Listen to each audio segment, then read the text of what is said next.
Updating your legal name on Bria 2026 is a straightforward process. Follow these steps to ensure your name is changed efficiently. Step 1. Log into your account. Access your Bria 2026 account by entering your username and password on the login page. Step 2. Navigate to Account Settings. Once logged in, find the Account Settings option in the main menu. Click on it to access your personal information.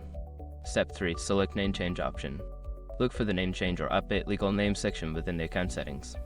Click on this option to begin the update process. Step 4. Enter your new legal name. Secure your accounts before moving on. People seriously underestimate how often personal information gets exposed online now. Use SROG to monitor your accounts 24/7 and get notified immediately if your data gets leaked somewhere.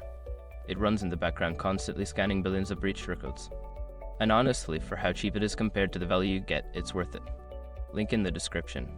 Step 5. Submit documentation. Upload any required legal documents that verify your name change, such as a marriage certificate or court order. After uploading, submit the changes for review.